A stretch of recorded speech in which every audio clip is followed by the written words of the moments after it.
nights left in the year after today. So today, 1, and then 2. Cool, and then we're going to take a break for Christmas and New Year's, and we'll talk about what that looks like later on. So I want to start with a game. So we have this team. Can you move? No, it's too late. And this team.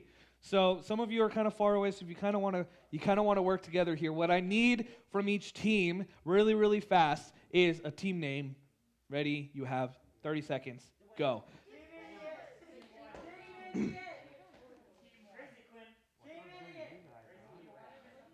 What are we doing, middle section? Hi.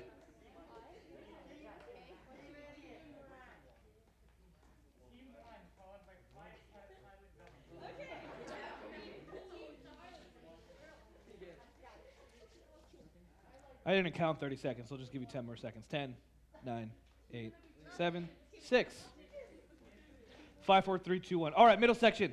What's our team name? The Green Peas? That's a good team. That's a good. You on board with the Green Peas? We on board with the Green Peas? The tortas?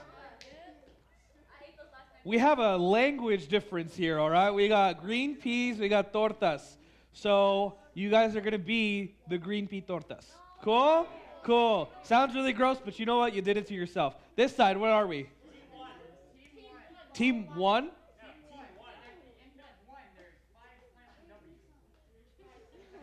Hold up. Hold up. Team 1. Okay. How do you spell it?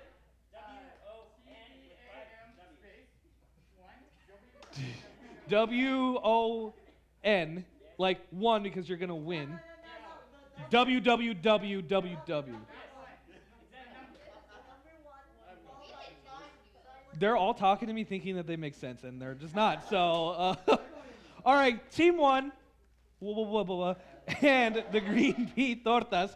Here's your game. It's the emoji Christmas carols. Here's what you're going to do. You're going to name the Christmas carol based on the emojis. And here's how you guys specifically are going to do it. You're going to see the emojis up on the screen. And the first team to sing the carol gets the point. And I don't mean just like Wooster started singing it, like, unless you don't know it, you're going to try to sing along with Wooster. Because if I hear one person sing it, I'm going to be like, not enough. If I hear 6, 7, 8 people singing it, I'll probably give your team the point. So, I hope you know your Christmas carols. And if your voice is not good, I don't care. Here you go. Sydney, will you give us the first one? Whoever I hear sing it first.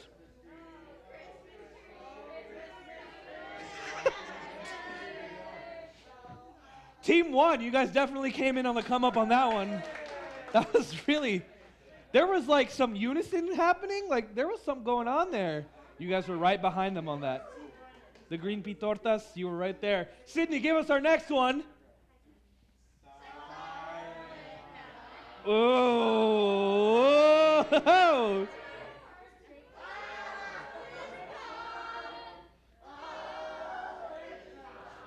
Okay,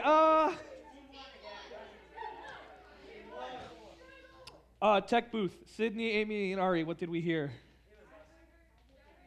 You heard them? Okay. Gotta be quick with the quickness, y'all. Quick with the quick. It's because Jacob has a lot of money, if you didn't know that, you know. Jacob has so much money. Did you pay for those voice lessons? No. Here's your third question. I'll explain what that means later.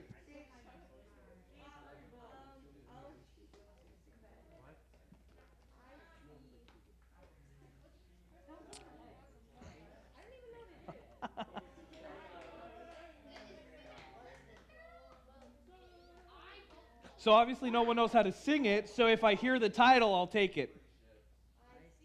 What was that? Something three ships. That's pretty close.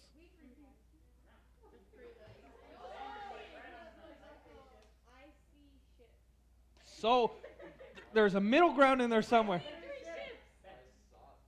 I saw 3 ships. Team 1. I saw it past tense. Your tenses matter. My wife is an English teacher. Your tenses matter. Green pea tortas. We doing all right? No? Piper's not doing good, guys. She over here, she's feeling it. Sydney, give us the next one.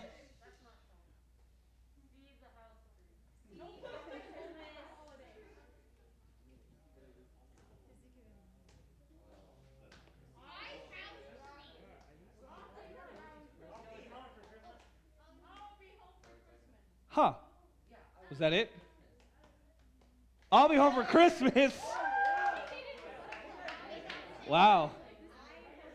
So does no one on this side, you guys don't celebrate Christmas? Is that what's happening? You're a Grinch? I'm so sorry. No? Oh, well, do better. Here you go, next one. Oh.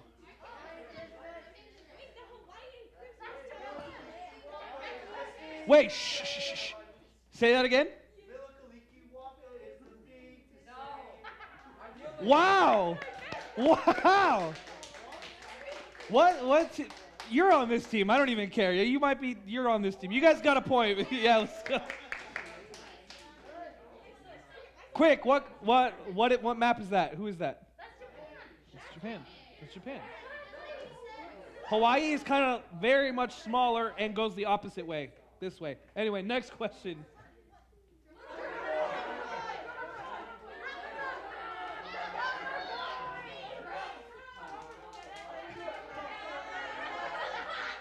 I'll give it to them. You guys, there was more unity over here than there was over here. Remember, if you know the song, you got to sing the song. Green pea tortas, you got 2. Where's Ethan? All right, here you go. Next question.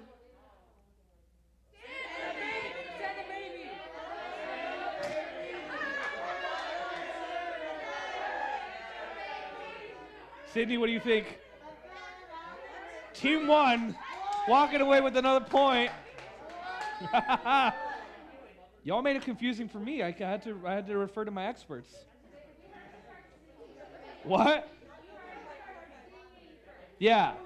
If you scream out the name and don't start singing, then I'm just going to be confused. So, Sydney, how many do we have left?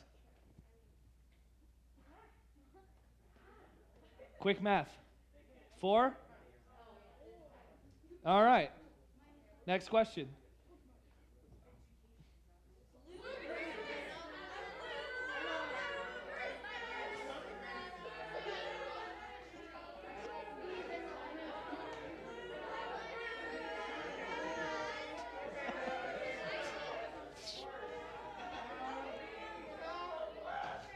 You know what's really funny is that I don't know some of these songs, so it just sounds like chaos to me.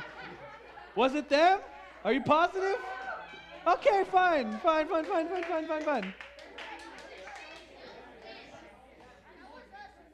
How does this song go?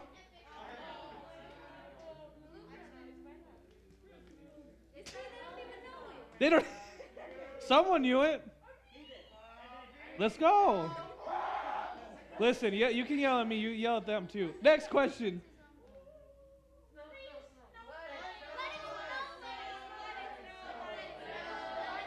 This team. What's your name? The Green Pea Tortas. They walked away with that point for sure.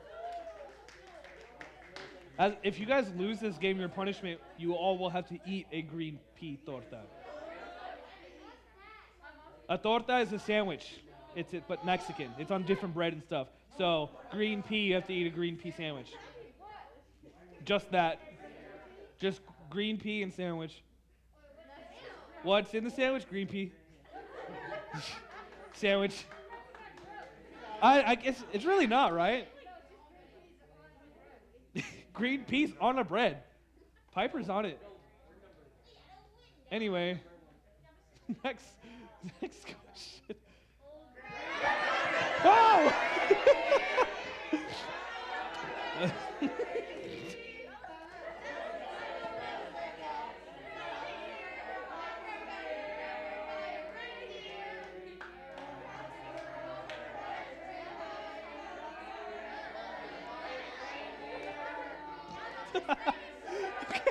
Okay.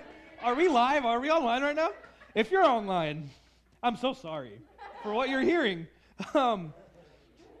That really sounded like disorganized chaos to me, so I'm going to refer to our 3 judges.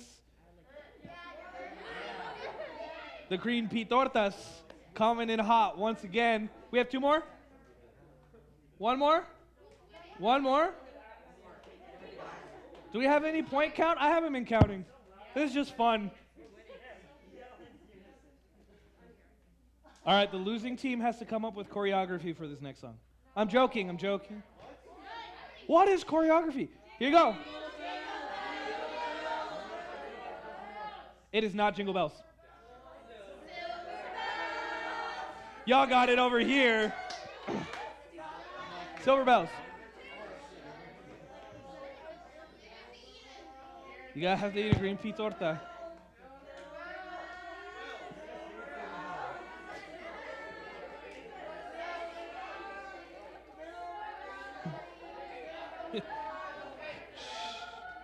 Do you guys know what I went to college for? Do any of you know? I went for music, yes, but specifically what I was going to do with my degree. I was going to be a music teacher. Specifically, what was I going to teach? I was going to be a choir teacher. So I'm just up here like, what could have been? Anyway, give you guys a round of applause. Give yourselves a round of applause. That was amazing. Listen, y'all, so I need to give credit where credit is due. Today, a few of our leaders are out with some stuff. In fact, we only have me, Amy, and Sarah here, so I was able to call up on some of the youth that come here every single week to help in the tech booth, to help with the snack bar. So make some noise for those kids who stepped up and helped us out today to fill some gaps. That being said, because it's only me, Amy, and Sarah, there's not going to be small groups tonight. Instead, I have something planned that will be hilarious to watch after the service, but we'll get to that. So, it's December 2nd, which officially means it's Christmas time, right? It's Christmas time. We're in it to win it. We're in Christmas time. Who's decorated their house already? Whose house is decorated? Most of you? Okay. So, leave your hands up if you were decorated before Thanksgiving. Who was decorating? Just you two? No one? You? Okay, over here.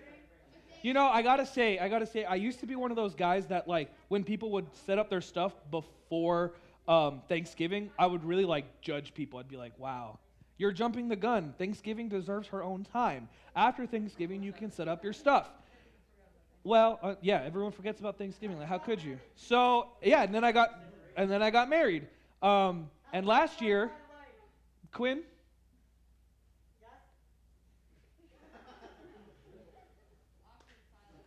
I was just going to do that until someone said something. Quinn, be quiet. So last year was, I got married in October, and then that meant that Christmas was my first Christmas with my wife, with Morgan, and my mom the year before had bought all of our Christmas stuff. She's like, hey, I went out shopping like the day after Christmas, and I found like a Christmas tree for like 2 cents, and I found all of this stuff, and I bought it for you and Morgan. I was like, cool. And so it was in our house, and then November rolls around, and I'm like, we have all this new Christmas stuff.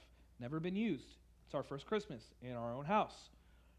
It was like November 12th or something like that, really early.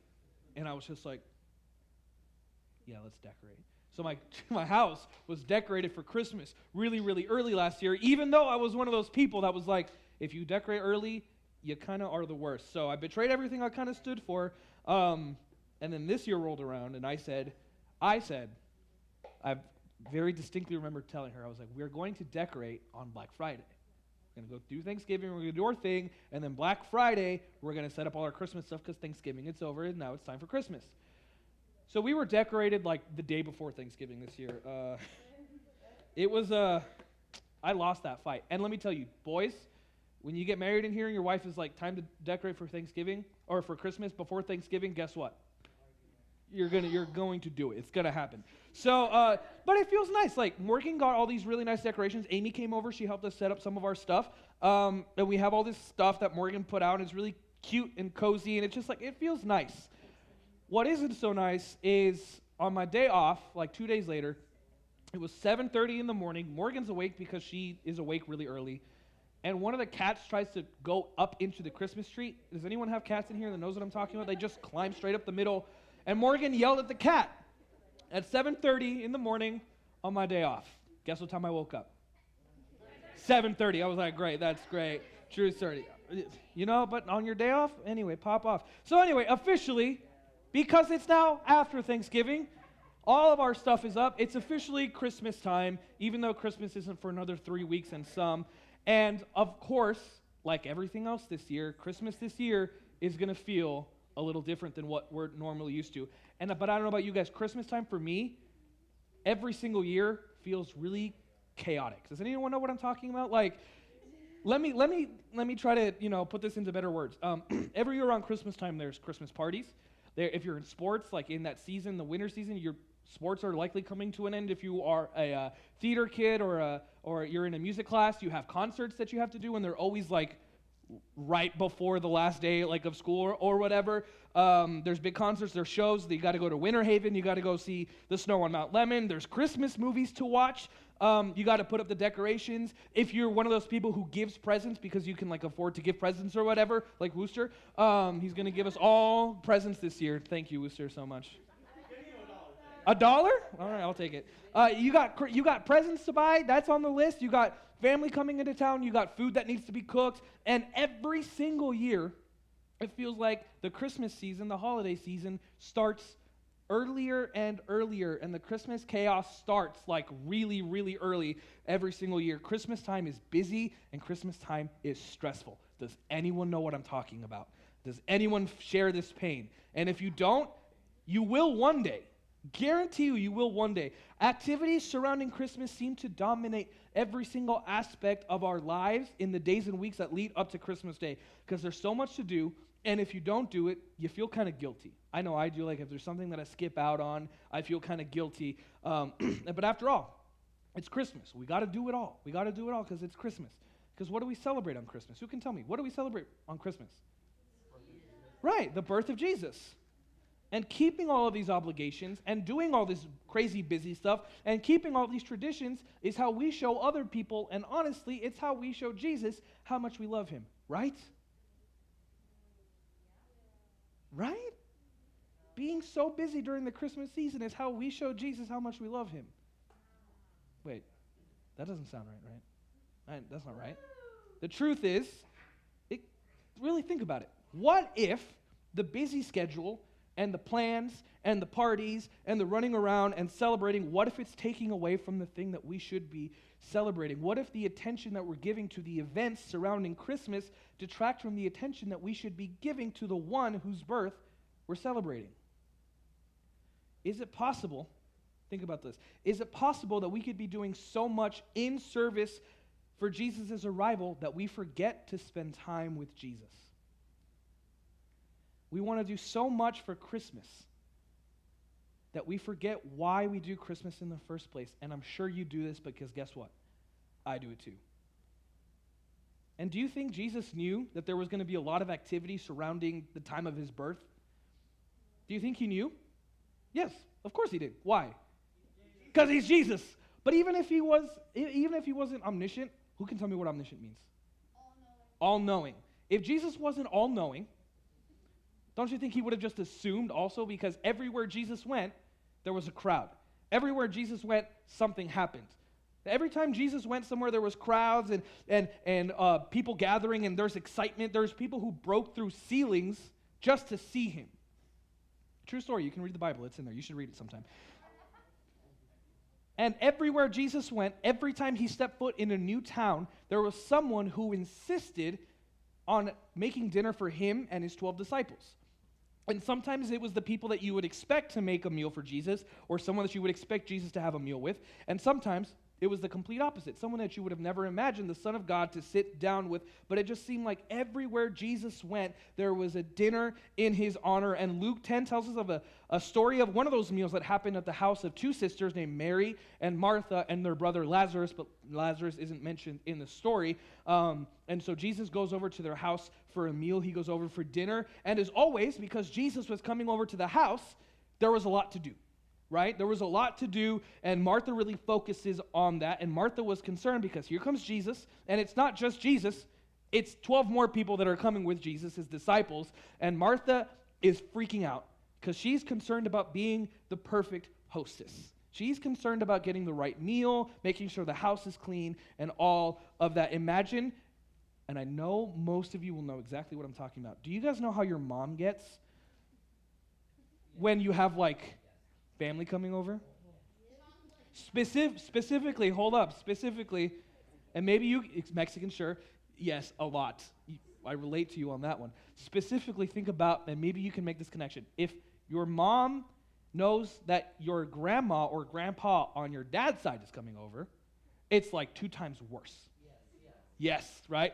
Those are her in-laws. House has to be perfect. So imagine your mom cleaning up for Thanksgiving or for Christmas. They go hard. They clean everything. And guess who's helping clean everything?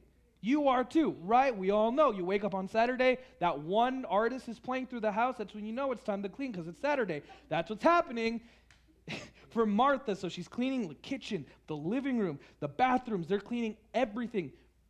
They're even cleaning like the people's rooms. Like, you know how like when your mom's like, go clean your room because people are coming over, and you're like, are we going to eat in my room? Like, why do I have to do this? Like, you know, Martha is cleaning everything, preparing the food, setting up the house to be perfect for Jesus to come over. She's running around doing the whole thing. But Mary, Martha's sister, is not concerned with that at all. In fact, it tells us in Luke chapter 10, verse 38 and 39, it says this: as Jesus and his disciples were on their way, he came to a village where a woman named Martha opened her home to him, and she had a sister called Mary, and this is important, who sat at the Lord's feet, listening to what he said. She's just listening to what he said. Instead of giving into the pressures, the need to host or to entertain or to clean or to cook or do any of these things, to take out the good plates, to wash the dog, to put out the Christmas candles, whatever it is, Mary sat at the feet of Jesus and listened to what he had to say, which, by the way, is a huge deal that a rabbi or a teacher or a religious teacher at the time would have let a woman sit at his feet. That's a whole big deal, a separate thing in and of itself. But she sat at his feet, and he let her sit at his feet, and she just listened to him talk and teach and speak. And she listened. Not just heard, but she listened. Throughout the whole Gospel of Luke, there's this idea of listening being tied to discipleship. And being a disciple of Jesus means following him and learning from his commands and growing with him. But the idea of listening being tied to the idea of discipleship, because many people heard what Jesus had to say. They heard him say these things, but not a lot of people listened to what Jesus had to say. Like some of you, even right now, maybe you're looking at me and you're hearing the words and you're just like thinking about what you're going to do after Ignite. Or you're looking at me and you're like, I missed the episode of Mandalorian this week and I can't wait to watch that when I get home. Or you're sitting here and you're hearing what I'm saying, but you're thinking, hey, she's so cute. Hey, she's real cute. Are you calling the guitar Or, hey, he's cute. I know he's talking. He's standing there, and it's really quiet, but I'm going to slide into the DMs later. And you're sitting here, and you're hearing what I'm saying, but you're not listening because you're distracted by these other things. But instead, Mary was listening to him. She was learning from him. She was learning about him. She was learning how to follow him more closely. She was listening to him talk maybe about how to love your neighbor as yourself. Maybe he was talking about how important it is to pray. Maybe he was just literally talking about the weather. Who knows what he was talking about, but Mary was listening. She was hearing and learning how to actively follow Jesus more fully. But Martha, her sister, going crazy, cleaning the whole house. She wasn't sitting at Jesus' feet. She was going crazy, cleaning the whole house, being stressed out. She's got mouths to feed. People are going to sleep here tonight. Where are they going to sleep? How are we going to do all of this? She was doing a lot. And in Luke chapter 10, verse 40, Martha finally speaks. She says this. There it is. Oh, no. There it is. But Martha was what? Distracted by all the preparations that had to be made. She came to him and asked, Lord, don't you care that my sister has left me to do the work by myself? Tell her to help me. There is one really, really important word, and you already said it, but Martha was what? Distracted. Distracted. Martha was distracted. She was so mad at her sister for not helping her clean up the house and get everything ready that she actually interrupted whatever Jesus was doing, talking, teaching, whatever it was, to ask him, hey, can you tell her to get up and do something? She's not helping. Aren't you mad that she's not helping me? She's so distracted by the activity and the busyness surrounding Jesus' arrival that when he arrived, she was too busy to appreciate it. She wasn't spending time with the one who all the activity was for in the first place. She wasn't rude. She wasn't ignoring him. She wasn't mean. She wasn't doing anything wrong. She wasn't breaking any laws or commandments or anything like that. She was just, what was she? Distracted. She was distracted and forgot what it was that she should be focusing on.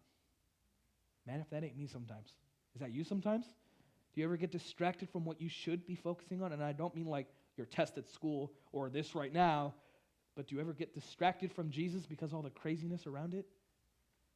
I think that one of the most convicting things, one of the things that spoke to me about this is realizing not just how I can be Martha, how we can all be Martha, just kind of busy, but also in my life specifically, how proud I get of the busyness.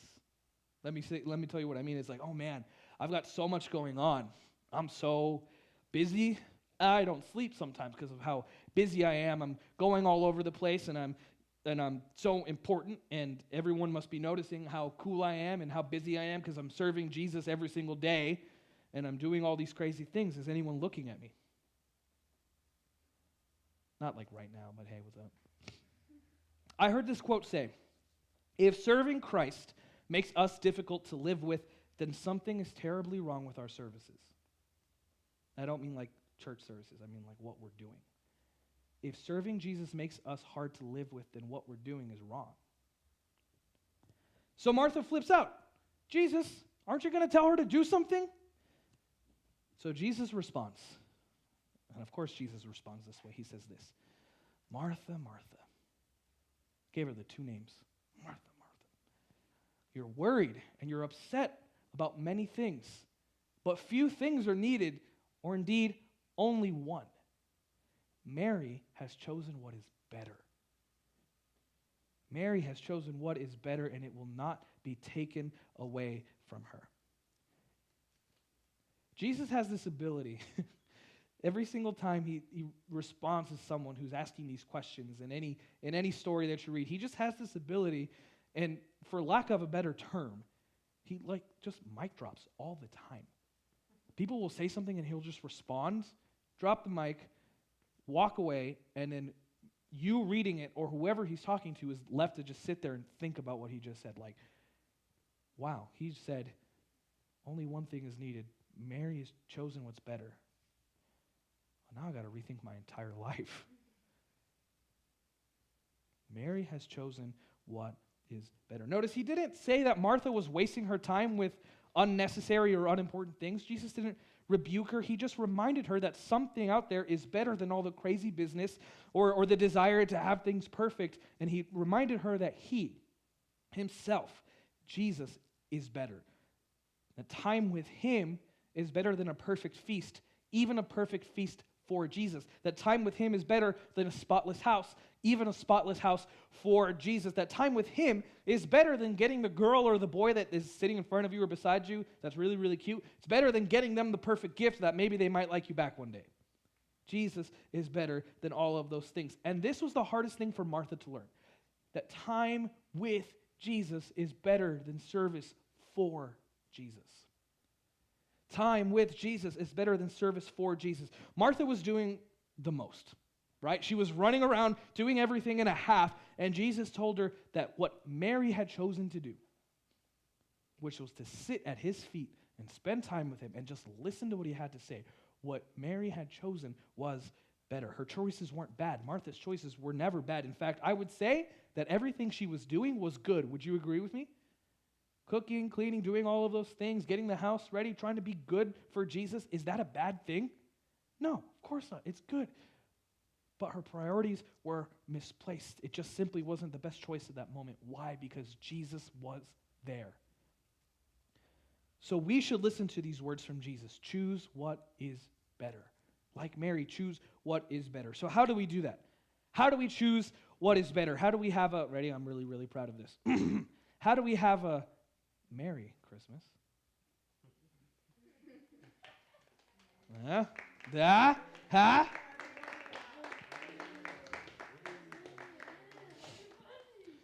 I have seen a lot of pathetic things in my life, but that applause for something that is not merited, is not merited. Yeah. How do we have, that's so much applause, and for what? No. How do we have Merry Christmas? Mary Christmas instead of a Martha Christmas. A Christmas that focuses on what Mary did. Just she chose better versus a Martha Christmas where we get caught up in the excitement and the busyness of it all. Well, there's some practical things that you could do to focus on the real meaning of Christmas this year instead of just the busyness. And let me tell you, this is the ideal year to really hone in on that because 2020 means nothing is happening, right? You know, they canceled Winter Haven this year? Yeah, I know, I'm sad. It's a yearly thing. There's a curfew, all of these things. But even then, even in 2020, it is still easy to miss the point of Christmas. So how can we have a Merry Christmas? Here's a few things to consider. The first one, eliminate the extra. Let me tell you what I mean by this. Get rid of anything that takes away from the meaning of Christmas.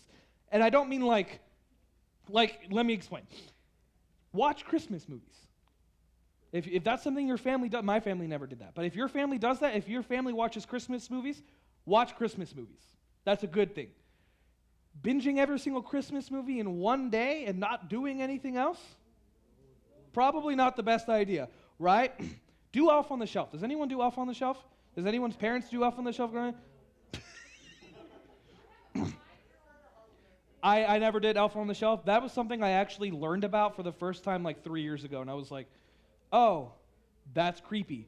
Elf on the Shelf. Do Elf on the Shelf. It's not a bad thing. Will my kids do Elf on the Shelf? Maybe. I don't know. But it's when you post every single day on your Snapchat or your Instagram where the elf is, and you're like, oh, the elf is here, oh, the elf is here to, decorate the house. Decorate your house. Okay, I did it. Most of you have done it. Who helped decorate the house? Okay, how many of you stood around while your parents did it? Anyone? Do better. Decorate your house. There's nothing wrong with getting in the Christmas spirit. But maybe don't be that house that you can see the lights from space. Because that's so time consuming. You're going to put it up for 3 weeks and then guess what? You take it down. And knowing human nature, they probably won't come down until March. That's just what it is. What I'm saying, these things are really time consuming. And it's just those little things that just take up so much of your time. Eliminate that extra stuff. Just eliminate that extra stuff because those things don't really matter in the end. Put significant relationships first. Put significant relationships first. Spend some actual time praying, reading your Bible. Make it a point to be focused at church or at Ignite. Not just, I got to church, we played a game, I sat and he talked about something for 20 minutes, and then I did something else. I don't even know. Make it a point to show up to Ignite, kind of try to learn something, go to church, learn something. Be present here. Be present with your family at home. Check in on your friends, adults in the room, the three of us that are here, date night with the spouse. Be present with your family. Yeah, make it happen. Look at all these children here who could make some babysitting money. I'm just saying. There's COVID, but, figure it out later. Don't let the Christmas season pull you away from being present at church, mentally, from being present with your family, mentally, with your spouse, with your loved ones. Put significant relationships first, those people that truly matter to you. Honor Christ by being present in their lives. The next one, look for spiritual significance, even in the mundane things. Those things that are kind of boring or repetitive. Look for some sort of spiritual significance in them. Things still have to get done. I'm not saying when you go home, don't clean the house because Jesus got mad at Martha for doing that. That is not what I said.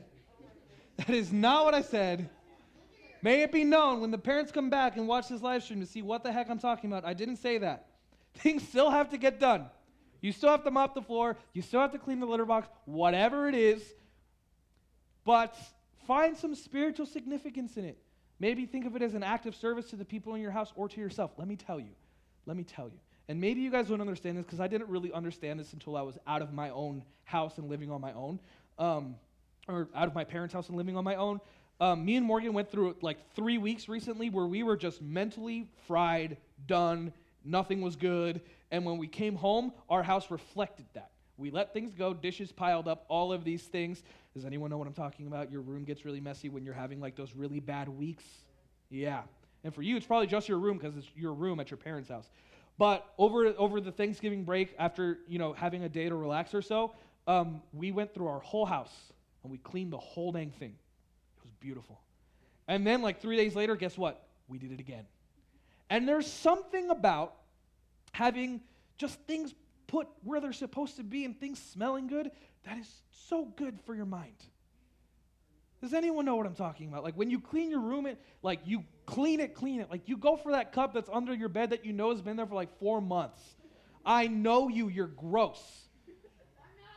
Don't even tell me. I don't even want to know. But when you clean your room and you sit in the clean room with a candle on or something, you're like, my mental health is so much stronger than anything else ever in the world. Clean your room. Do something around the house for your family. If your mom is the main dishwasher, get in on that. Do it for her.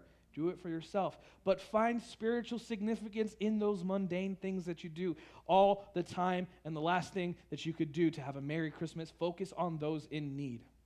Focus on those in need, because truth is we probably all have everything that we need. Your Christmas list is probably not things that you need, but things that you want, right?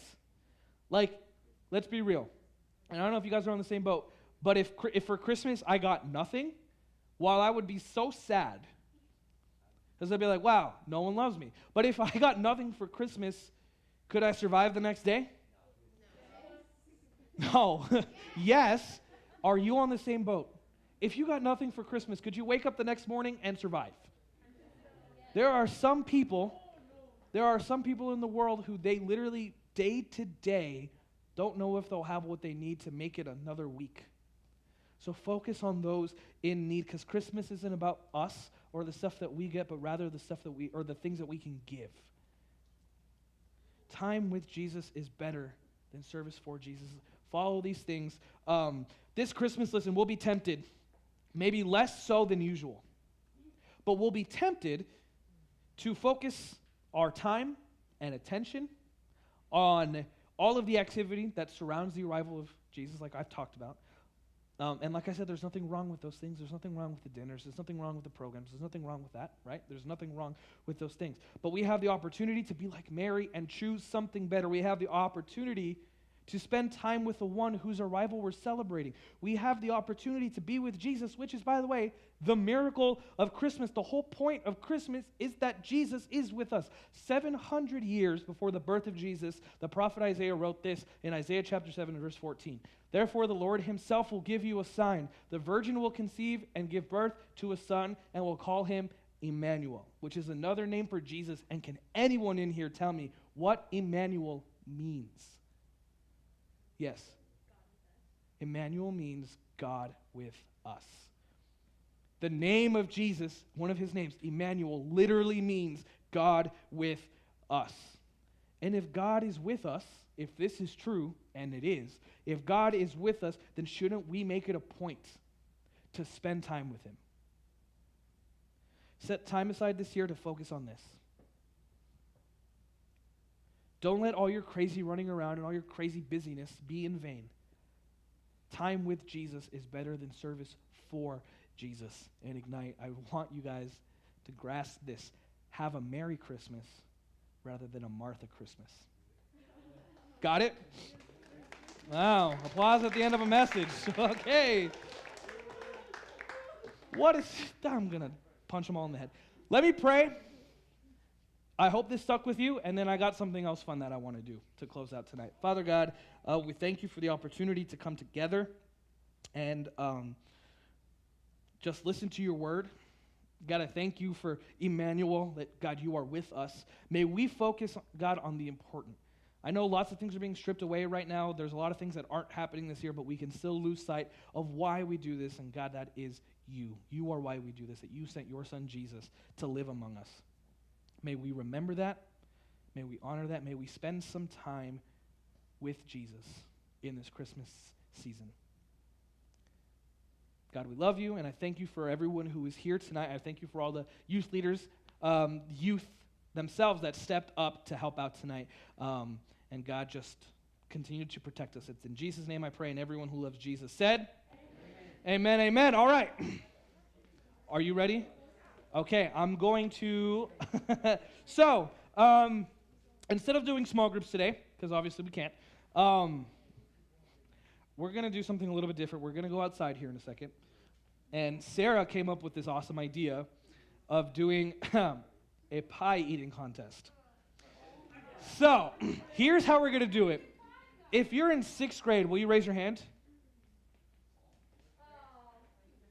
All right, here's what I need to happen. As I call out the grades, I just need you to get with the people in your grade and kind of form a little section. So, 6th graders, come sit over here. Go. Move. Quick, like bunny. Go. There's 2 of them. Oh, man. If you're in 7th grade, would you raise your hand?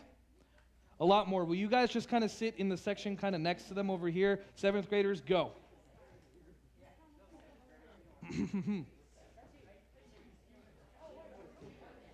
If you're in the 8th grade, would you raise your hand?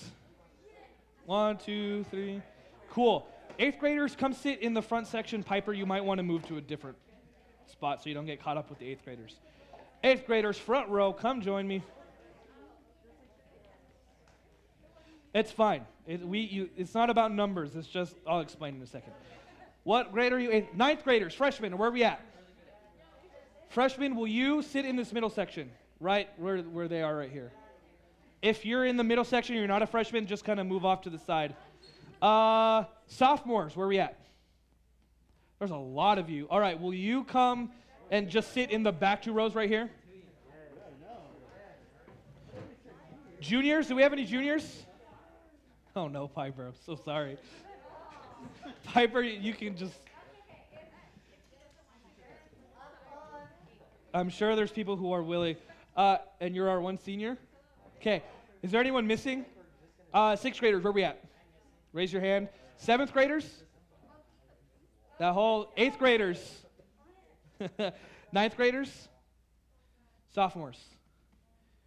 Junior and senior. Okay. Sarah, would you like to explain kind of what's happening? Okay, so they're little pies. They're like this big, okay? You have to eat 3 of them. Oh, okay. The first person that is done in a minute wins. 1 minute. Here's the thing. I put you guys in your grades because you guys are just going to choose a person to do it. Here's the So, kicker. It's cherry pie. it's cherry pie, so if you're allergic to cherry, don't do it. But it's up to the grades to figure out who's going to do it. And if you absolutely do not want to, ask Sarah. I'll give you a minute to figure out who's going to do it.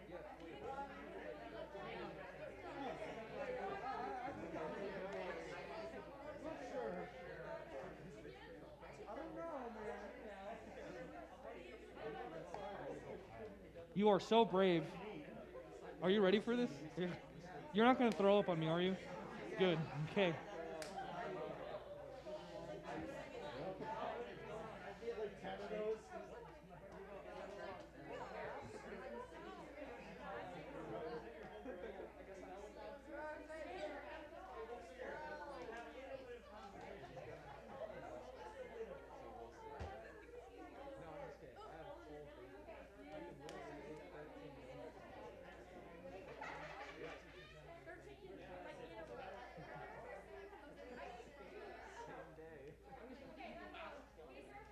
Oh, we're going outside. You can take it off.